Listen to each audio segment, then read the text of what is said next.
আমরা জীবন দিতে পারি কিন্তু মুরব্বিদের নকশ কদম ছাড়তে রাজি নাই। যে নিয়ামত পেয়েছি এই নিয়ামত আর ছাড়তে রাজি নাই। কথা বলেন ঠিক কিনা? অপেক্ষায় আছি যদি মুরব্বীরা আবার আহমদ শফির মতন গর্জন দিয়ে বলে তোমরা ঈমান অনুযায়ী যাহা করেছো অর্জন, সময় এসেছে কাদিয়ানীদের বিরুদ্ধে হুঙ্কার দিয়ে এ বাংলার জমিনকে পূত পবিত্রকরণের লক্ষ্যে হুঙ্কার দাও, জিহাদ করো। স্পষ্ট ভাষায় বলতে চাই, মুরব্বীদের নির্দেশে সমস্ত বাতিল ফিরকার মোকাবেলা করার জন্য আবার ময়দানে নামতে রাজি আছি, আবার ময়দানে নামতে রাজি আছি।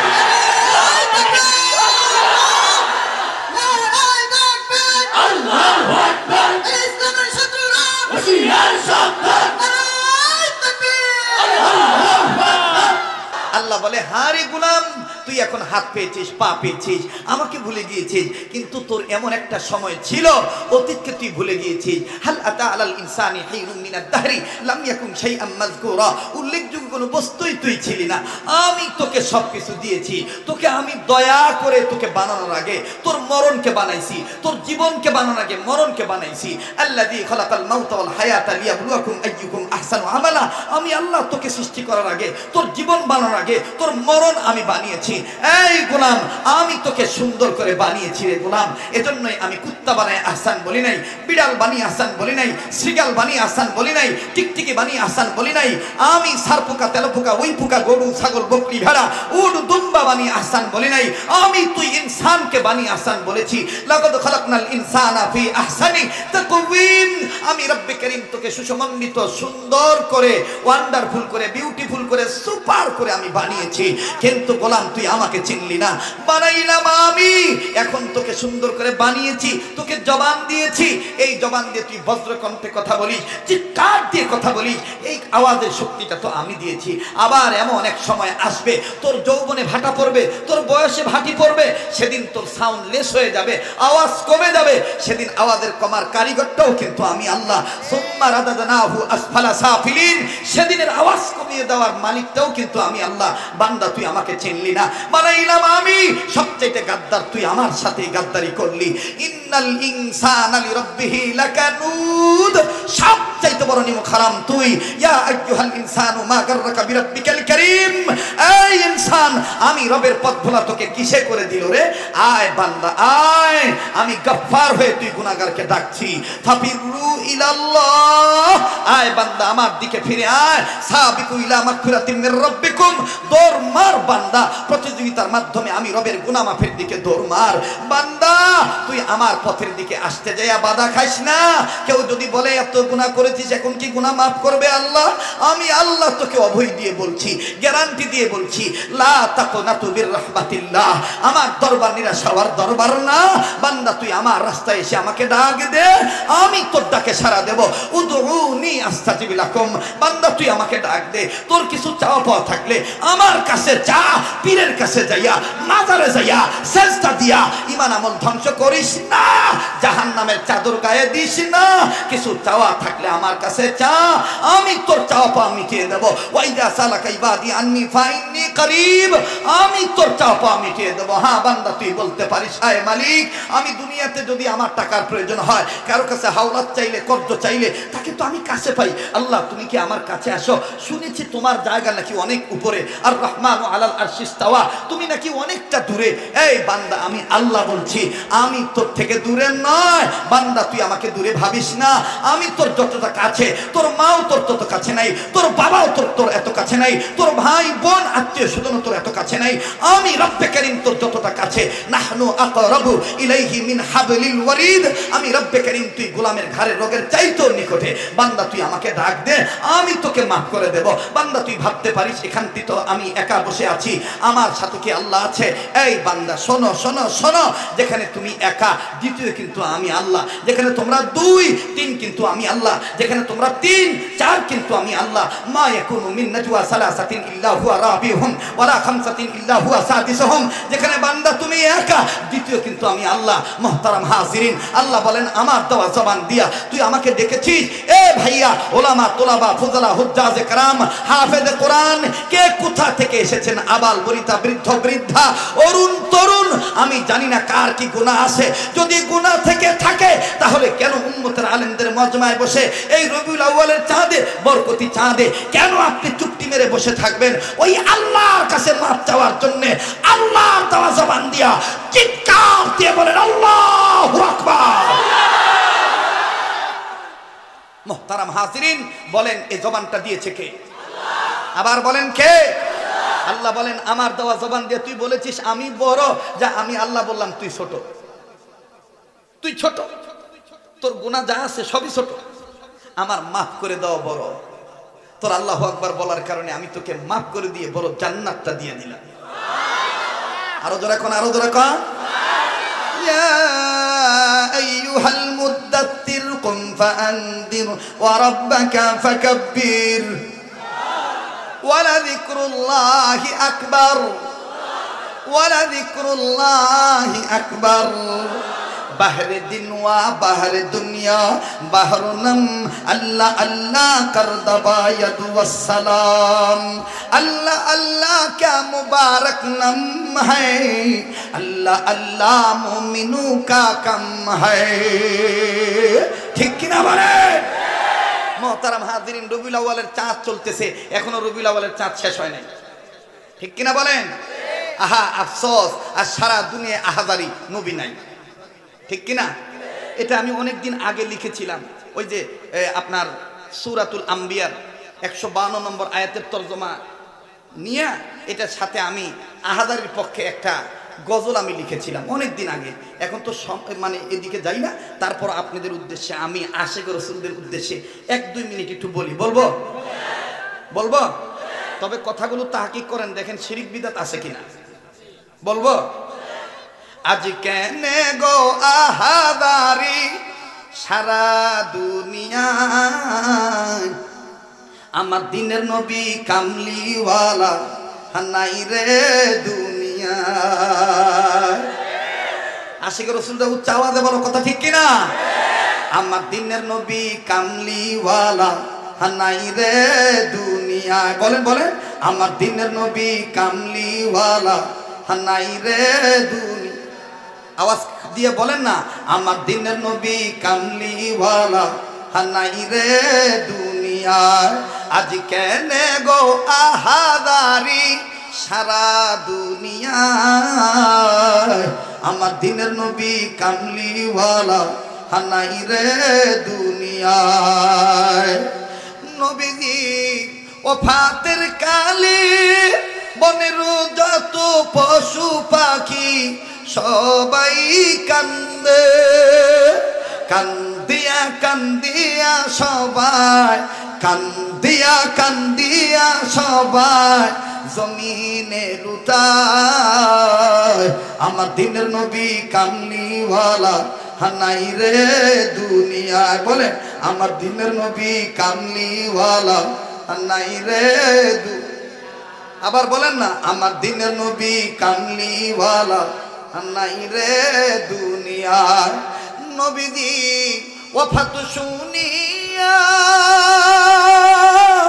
কান্দিয়া হযরত বেলাল গেলেন বেহুশ হইয়া, কান্দিয়া কান্দিয়া বেলাল, বলে কান্দিয়া কান্দিয়া মদিনায় লুটায়। আমার দিনের নবী কামলিওয়ালা নাই রে দুনিয়ায়। বলেন আমার দিনের নবী কামলিওয়ালা নাই রে দুনিয়া। ঠিক কিনা? মুহতারাম হাজিরিন, এই রবিউল আউয়াল চাঁদের মাসে, এই রবিউল আউয়ালের চাঁদে, এই মাসে উম্মতের আলেমদের মজমায় আমি আপনাদের সামনে তেলাওয়াত করেছি, জানা থাকলে পড়েন। ইয়্যাকা না'বুদু ওয়া ইয়্যাকা নাস্তাঈন। আবার পড়েন, ইয়্যাকা না'বুদু ওয়া ইয়্যাকা নাস্তাঈন। গোলামি করি কার? সাহায্য চাই কার?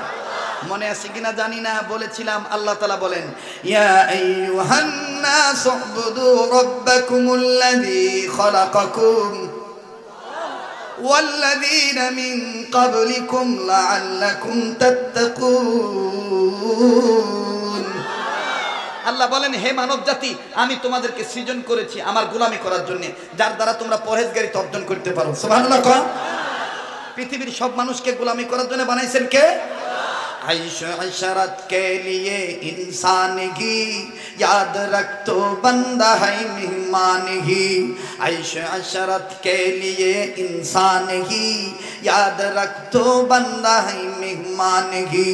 दार फानी की सजावट पुरन जा, नेकियों से अपना असली घर सजा। जिंदगी रा सर्फ करदम दर बाज़ारे तिफलगी, से हासिल मन करदम दर हयाते जिंदगी। वमल हयातुद दुनिया इल्ला मताउल गुरूर। এ কথা কার? আসলে আজকে আমার সময় কম, এই জন্য আমি বিগত ব্যাখ্যায় যাইতে পারতেছি না, ক্ষমা সুন্দর দৃষ্টিকে দেখবেন। মোহতারাম হাজিরিন, বলেন সংক্ষেপ কথা, ইবাদত করার লেগে বানাইছে কে আমাদের? আল্লাহ। আমরা ইবাদত করি কার? সাহায্য চাই কার? এবার প্রশ্ন হইতে পারে, হযরত ইবাদত কাকে বলে? হযরত হাকিমুল উম্মত মুজাদ্দিদুল মিল্লাত মাওলানা আশরাফ আলী থানভী রাহমাতুল্লাহ বলেন, ইবাদত ওই কাজকে বলে বান্দাবান্দি যে কাজ আল্লাহর হুকুম মতে নবীর তরিকা মতে করে, এই কাজের নাম ইবাদত। এই কাজের নাম আল্লাহর হুকুম মতে নবীর তরিকা মতে যে কাজটা করা হবে, এই কাজটার নাম কি হবে?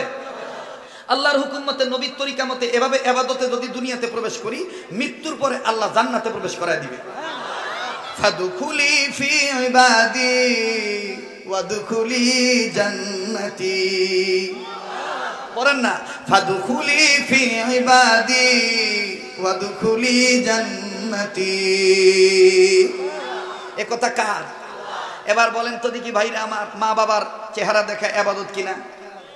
যার অন্তরে মায়ের ভালোবাসা আছে সে উচ্চ আওয়াজে বলবেন, মা বাবার চেহারা দেখা ইবাদত কিনা? আমাদের কোন বুজুর্গরা লেখেন, আল্লাহর দেওয়া চোখ দিয়ে কোনো মানুষ যদি 4টা জিনিস দেখে, আল্লাহ তাআলা এমনি সওয়াব দান করে। নাম্বার 1 মুখস্থ করেন, নাম্বার 1 কাবা ঘর বাইতুল্লাহ, নাম্বার 2 কোরআনুল কারীম কালামুল্লাহ, নাম্বার 3 হক্কানি রব্বানি উলামায়ে কেরাম ওলি আল্লাহ, নাম্বার 4 আপন মা বাবার চেহারা। সুবহানাল্লাহ। কোন বলেন, মায়ের দুয়ার বরকত আছে না নাই? হ্যাঁ যুবকেরা উচ্চ আওয়াজে বলো, আছে না নাই? আবার বলো, আছে না নাই? কিভাবে আছে দেখেন, আল্লাহর নবী বলে, সন্তান তুমি মনে করো, বুঝার জন্য বলছি, আমি নবী বেঁচে আছি, তোমার মাও বেঁচে আছে, এখন তোমার দোয়ার প্রয়োজন। আমি নবী বলবো, আমি নবীর চাইতে তোমার মায়ের দোয়া তোমার প্রতি বরকত বেশি। বলেন, মা বাচ্চা থাকলে নবীর চাইতে মায়ের দোয়ার বরকত কম না বেশি? ভাই বসেন, লাগবে না, বয়ান শোনেন আর দাঁড়ায়েন না, লাগলে আমি বলবো। ও ভাই বলেন, মা যদি বেঁচে থাকে, নবী যদি বেঁচে থাকে, আমার জীবনের তারাক্কির দরকার, উন্নতির দরকার, আমি নবীর কাছে দোয়ার জন্য যাব। নবী কি বলছেন? আমি নবীর চাইতে তোমার মা জীবিত থাকলে তোমার মায়ের দোয়া তোমার জন্য বরকত বেশি। একটু সুবহানাল্লাহ করে কন। তাহলে আজকে যারা মা বাপ থুইয়া পীরেরে কমলা খাওয়ান, গরু ছাগল নিয়ে দেন, অথচ মায়ের সারা বছর 2 কেজি গোস্ত খাওয়ান না, তাদেরকে বলছি কপাল পুরাইও না। কপাল ভালো করতে চাও, বৃদ্ধ পিতামাতার খেদমত করো। এই পিতামাতার খেদমত করা শুধু ইবাদতই না, ফরজ ইবাদত। কি ইবাদত? কথা বলেন। নামাজ কায়েম করা যেমন ফরজ, ঠিক তেমনি ভাবে পিতামাতা বেঁচে থাকলে সন্তানদের প্রতি আল্লাহর অর্ডার, পিতামাতার খেদমত করা তেমনি ফরজ।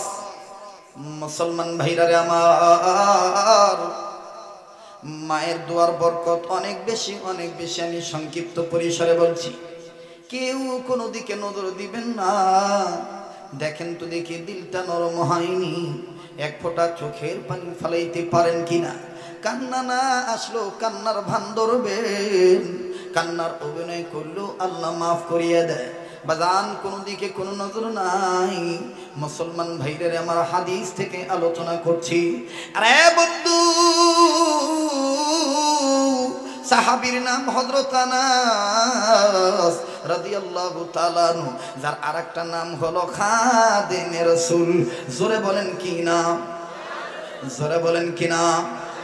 এই খাদেমে রাসূল মদিনার বুলবুলের এমন খেদমত করতেন না বাবা। আবার মাঝে মধ্যে মাকে দেখার জন্য বাড়িতে যেতেন, বৃদ্ধ মাকে দেখার জন্য বাড়িতে যেতেন। আরে বাবাজি, আল্লাহর নবীর সাহাবী হযরত আনাস রাদিয়াল্লাহু তাআলা আনহু যখনই মার সাথে দেখা করতে যেতেন, মার কাছ থেকে বিদায় নেওয়ার সময় আবার বলতেন, মা গো আমি অমুক দিন আসবো, অমন সময়ে তোমার সাথে দেখা করার জন্য আসবো। মা ওইটা মনে রাখতেন, আজ আমার সন্তান আসবে।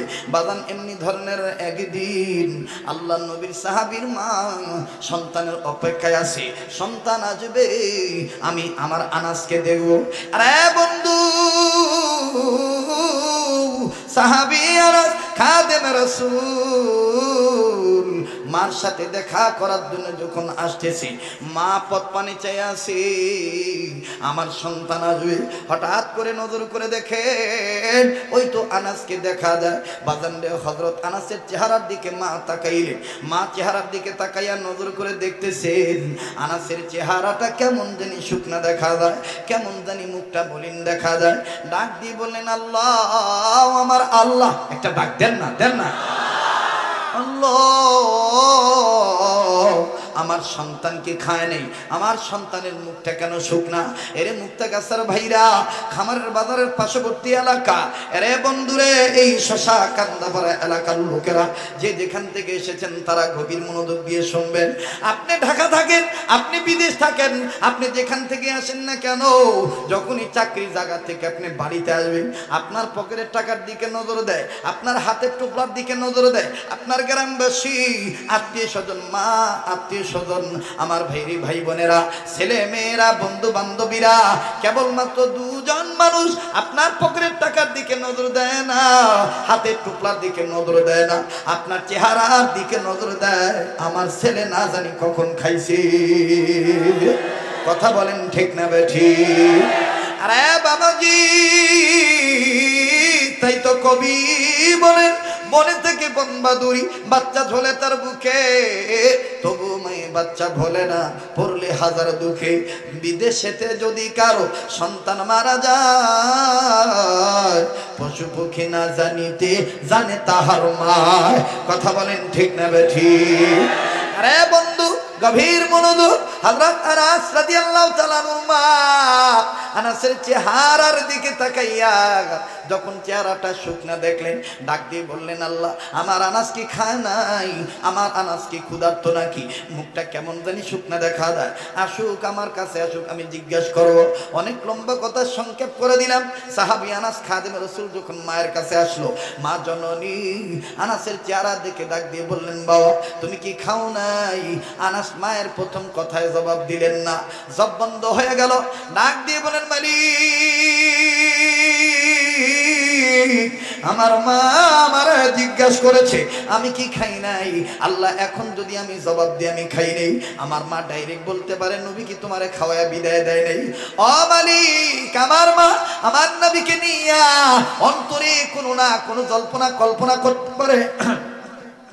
মাবুদ গো, পৃথিবীর কেউ জানো না জানে না জানো, তুমি জানো আমি আনাসের অন্তরে মা বাবার চাইতে নবীর ভালোবাসা আগে। তাই বলি মালিক, আমি আমার মায়ের প্রথম কথার উত্তর দেব না। আমার মা যদি দ্বিতীয়বার আমাকে জিজ্ঞাসা করে, আনাস কি তুমি খাও নাই? মাবুদ গো, আমি এমন ভাবে জবাব দেব, এই জবাব দ্বারা নবীর সম্মানও ঠিক থাকবে, মায়ের জবাবও ঠিক হবে। দেখেন আশিক রাসূল কারে বলে, খাদেম রাসূল কারে বলে। মাইবা ডাক দিয়ে বলেন, আনাস রে তুমি কি খাও নাই? আনাস ডাক দিয়ে বলেন, মা গো, নবী খাইলে আমি খাই, নবী না খাইলে আমি না খাইয়া থাকি। মা গো, নবী খাইলে আমি খাই, নবী না খায় থাকলে আমি না খাইয়া থাকি। হযরত আনাসের মা ডাক দিয়ে বলেন, আনাস তোমার কথার দ্বারা বোঝা গেল আমার নবী ক্ষুধার্ত। রে আনাস, নাও এক গ্লাস পানি পান করো, একটা খুরমা খাও, আর আমি যেহেতু নবীজিকে ভালোবাসি, যাও আনাস যাও, আমার নবীকে তুমি দাওয়াত দাও, আমি আমার নবী ক্ষুধার্ত, নবীকে খানা খাওয়াবো। বাদান নবীকে ভালোবাসার নাম ইবাদত। কথা বলেন ঠিক না বেঠিক? নবীর উপর ঈমান গ্রহণ করার নাম হলো ইবাদত। কথা বলেন ঠিক না বেঠিক? এই ইয়্যাকা না'বুদু ওয়া ইয়্যাকা নাস্তাঈন। পড়েন ইয়্যাকা না'বুদু ওয়া ইয়্যাকা। আরে বাবাজি, সাহাবিয়ানা ডাক দিয়ে বলেন, মাগো তুমি নবীকে কি পাক করে খাওয়াইবা? আমাদের জানা মতে, আমার জানা মতে গরু তো তেমন কিছু নেই। কষ্ট হচ্ছে আপনাদের? পিছনের বাবারা কি কোনো সমস্যা হচ্ছে? তাহলে সামনের ভাইরা চুপ থাকেন, পিছনের ভাইরা বলেন তো আল্লাহু আকবার। এবার পিছনের ভাইরা চুপ থাকেন, সামনের ভাইরা বলেন তো আল্লাহু আকবার। সামনের ভাইরা পিছনের ভাইরা মিলে জিলে বলেন আল্লাহু আকবার। আমার ভাইরা কেউ মাথাটাও নাড়াইবেন না, একটু গভীর মনোযোগী হয়ে যান। এবার সাবি আমার যা আছে তাই পাক করে খাওয়াবো, যা যা জলদি যা নবীদের দাওয়াত দি। আনাস রাদিয়াল্লাহু তাআলা একটা দৌড় মেরে চলে গেলেন নবীর দরবারে। নবীজিকে সালাম দিয়ে বললেন, নবীজি গো, আমার মা আপনাকে দাওয়াত দিছে, আপনি দাওয়াত কবুল করেন। আমার নবী ডাক দিয়ে বলেন, আনাস রে, তোমার মায়ের যাইয়া বলে দিও আমি দাওয়াত কবুল করেছি, তবে শর্ত হলো আমি দিনের বেলায় যাব না, আমি রাত্রি বেলায় পূর্ণিমার চাঁদ ওঠার পরে তোমাদের বাড়িতে দাওয়াত খাইতে যাব। সাহাবী আনাস ডাক দিয়ে বলেন, মালিক আল্লাহ, আমার নবী কোনোদিন শর্ত লাগায় নাই। আমার সামনে কাফের বেঈমান মুনাফিক দাওয়াত দিছি, নবীজি একবার দাওয়াত কবুল করছে, কিন্তু আজকে আমার নবী শর্ত লাগাইলো, আমার নবীজি পূর্ণিমার চাঁদ ওঠার পরে আমাদের বাড়িতে যাবে। কিছুই বুঝলাম না আল্লাহ। এবার আমার নবীজিকে আনাস ডাক দিয়ে বলেন, নবীজি গো, আমার দাওয়াতে কেন শর্ত লাগাইলেন, আমাকে একটু বুঝায় দেন। নবীজি ডাক দিয়ে বললেন, আনাস রে, তোমার মায়ের দে জিগাইও, তোমার মায়ের বইল নবীজি এই কথা বলেছে, তোমার মা তোমার জবাব দিয়ে দিবি। এবার আনাস বললেন, নবীজি গো, আপনার কথার সাথে আমার একটা বিষয় মনে পড়েছে। আমি যখন আসতেছিলাম তখন নজর করে দেখেছি আমার মা কার সাথে জানি কথা বলে, 2 আঙ্গুল দেখাইয়া। আল্লাহ নবী গো, ওগো নবীজি, আমি তখন মনে মনে ভেবেছিলাম বাড়িতে তো আমার মা ছাড়া আর কেউ নেই, আমার মা কার সাথে কথা কয়। এখন আপনার কথা শুনে কেমন জানি আমার ভিতরটা লড়া দিল। নবীজি গো, পূর্ণিমার চাঁদ ওঠার পরে আপনি আমাদের বাড়িতে যাবে, এই কথাটা মায়ের দে কই দেখি মা কি জবাব দেয়। এইবার খাদেমে রাসূল একটা দৌড় মাইরা মার কাছে আইসা ডাক দিয়ে বলে, মা গো, আমার নবী দাওয়াত কবুল করেছেন, তবে নবীজি শর্ত লাগাইছেন, নবীজি দিনের বেলায় আসবে না আমাদের বাড়িতে, পূর্ণিমার চাঁদ ওঠার পর রাত্রি বেলায় আসবে। আনাসের মা ডাক দিয়ে কয়, আনাস রে, আমার গোপন কথা নবী জানলো কেমনে? আনাস বলে, মা গো, কি গোপন কথা বলো? আনাসের মা ডাক দিয়ে বলে, আনাস রে, আমি তো নবীরে খামাখা দাওয়াত দেই নাই, আমি 2 কারণে নবীকে দাওয়াত দিয়েছি। এক নাম্বার কারণ হইল, প্রায় দেখি তুই না খাই আসোস, প্রায় বলস নবীজি পেটে পাথর বান্ধা রাখি। এরে আনাস, তাই আমি সিদ্ধান্ত নিয়েছি এবার আমি নবীজিকে দাওয়াত দেব, নবীজিকে খাইতে দেব, নবীজিকে বলবো, নবীজি গো, আপনার দোয়া আল্লাহ কবুল করে, তাই আমার সন্তানের জন্য একটু দোয়া করেন, আল্লাহ যেন আমার আনাসকে ধনী বানায় দেয়। আরে আনাস, নবীর দোয়া যখন কবুল হয়ে যাবে, তুই আনাস তো ধনী হয়ে যাবে, আর তুই ধনী হয়ে গেলে আমি আমার নবীজিকে এরকম প্রায় দাওয়াত দিয়ে খাওয়াবো। এই হলো 1 নম্বর কারণ। আনাস বলে, মা গো, 2 নম্বর কারণ কি? মুসলমান ভাইরা আমার, সাহাবী আনাস ডাক দিয়ে বলেন, মা গো, 2 নম্বর কারণ কি? আনাসের মা ডাক দিয়ে বলতেছেন, আনাস রে, নাম্বার 2 কারণ হইল, সবার মুখে শুনি, তুইও বলেছিস আমিও জেনেছি, মুহাম্মদ নবীর চেহারা নাকি অনেক সুন্দর, তাই আমি তোকে দাওয়াত দিতে পাঠাইয়া আল্লাহর কাছে বলছি, আল্লাহ, আমার নবী যদি দাওয়াত কবুল করে, নবী যেন রাত্রি বেলায় পূর্ণিমার চাঁদ ওঠার পরে আসে। নবীজি আসবে, আমি আমার নবীজির চেহারা দেখব, পূর্ণিমার চাঁদও দেখব। গো আল্লাহ, আমি প্রমাণ করব পূর্ণিমার চাঁদ বেশি সুন্দর না নবীর চেহারা বেশি সুন্দর। এরে আনাস, এই দুই কারণের কথা তো আমি আমার আল্লাহরে শুধু কইছি, দুনিয়ার আর তো কাউরে কই নাই। আনাস রে, নবীজি গায়েব জানলো কেমনে?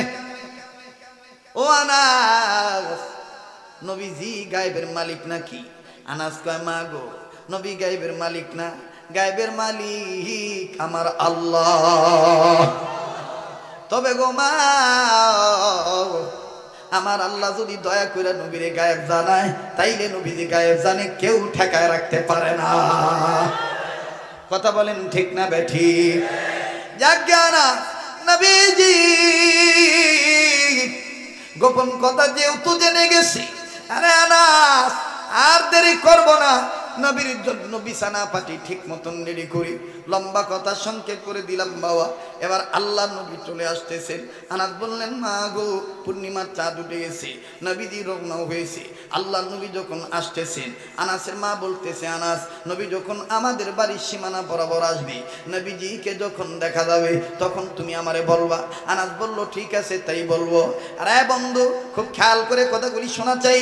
এবার সাহাবী আনাস দেখলেন আল্লাহ রাসূল আসতেছে। আনাস ডাক দিয়ে কয়, মা গো, ওই তো নবীজি আসতেছেন। আনাসের মা ডাক দিয়ে কয়, আনাস তুমি আমার সামনে দাঁড়াও, আমি তোমার কান্দের উপরে আমার থুতুনিটা রাখবো, আমার এই মুখটা রাখবো, আমি তোমার মাথাটা ধরিয়া নবীজির চেহারা দেখবো চাহিয়া।